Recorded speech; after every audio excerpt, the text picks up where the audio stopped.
Hi, welcome to another episode of Brooklyn. Where have you gone? Today's episode is entitled Skelly or Skully. What did you call it? So, from the name of the title, you can tell this is about one of our beloved street games. We spent hours playing the game. In my neighborhood, we called it Skelly, so that's what I'm going to refer to it going through the video. And I did a little research, and the game was actually invented in 1892. And that same year, the original cap used to play the game was from a product called Crown Rimmed. The bottle cap was off of that. It was, I believe, was from a bottle of beer, and it was also invented in 1892. Other names for the game other than Skelly and Skully were Skelsy, Tops, Loadies, Caps, and I'm sure there are tons of others. So how was the game played? We would draw a big box in the street, and alongside the rim of the box were the numbers 1 through 12. In the middle was the number 13 with 4 rectangles around it. More on that later. We also had a start spot. Now you would take your cap from the start, and this game could be played by 2 people, 10 people, as many people as you had there. We all had a great time doing it. So you take your cap from the start spot, shoot it at the number 1. You'd flick it just like that. And if you got inside the box from number 1, you kept going. Now, if your cap was touching the line, no good. You had to get it completely inside the box. Another way of going from number to number, and you were numbered from 1 through 13, you went through each one, was if you hit another player's cap.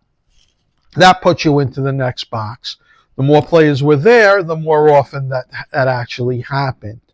Now, all the rules were different wherever you played. Sometimes you went 1 to 13, and at the end of 13, you became a killer, which meant if you hit your cap into someone else's and knocked them out of the court, they were done.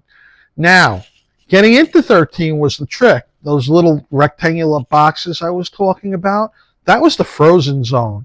If you wound up in one of those boxes, you were frozen.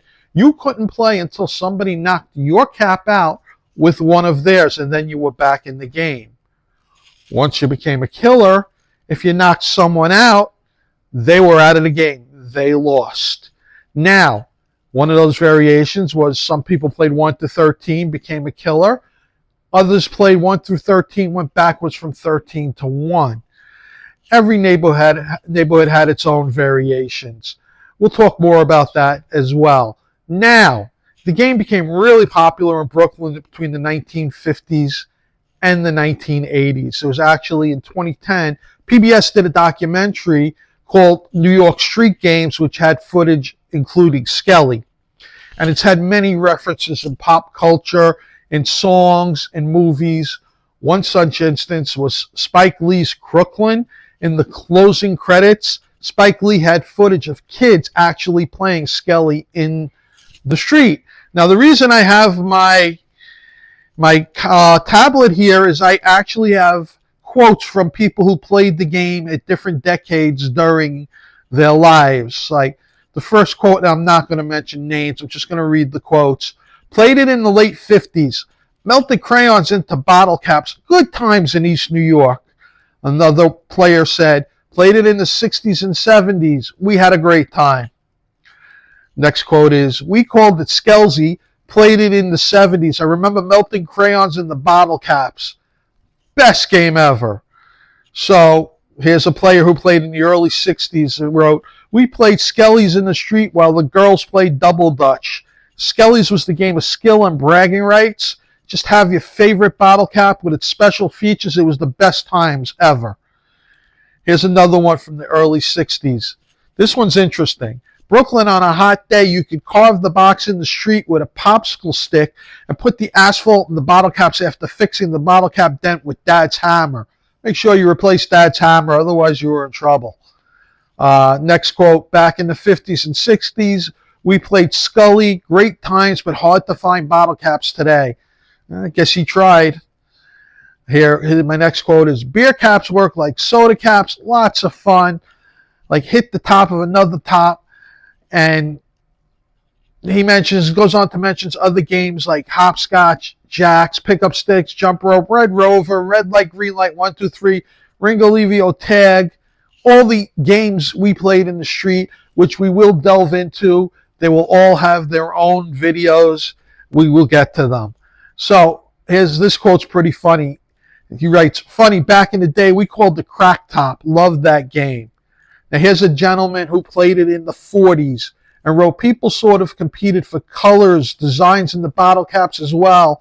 Sometimes we were actually able to close off the streets from traffic to do this in other street games. Boy, were they lucky. And we just yelled car and stopped the game. So what I did to make my caps, and you can tell me how you made yours in the comments afterwards, along with the different variations that you played with. What I did is I grabbed whatever crayons were laying around and melted them into my caps with a couple of pennies in the bottom for weight. And I remember one crazy day, we were out there playing, we were having a great time talking, playing the game, and all of a sudden it started to rain. We looked across the street on our block and sun was shining. What do? We picked up, we moved the game to the other side of the street, and we kept on going. Nothing stopped us. We were in the street, we played our games, we had a great time. So, I'm having a great time doing this content. If you are enjoying it, please hit that subscribe button, turn on the notification bell so you can get all the content. Also, please let your friends know. Let's grow the community. And as I said before, please tell me in the comments how you made your caps, what your rules were for your street, and how many of you played the game. Guys and girls, I want to hear it all. So, welcome, and thanks for listening for another episode of Brooklyn. Where have you gone?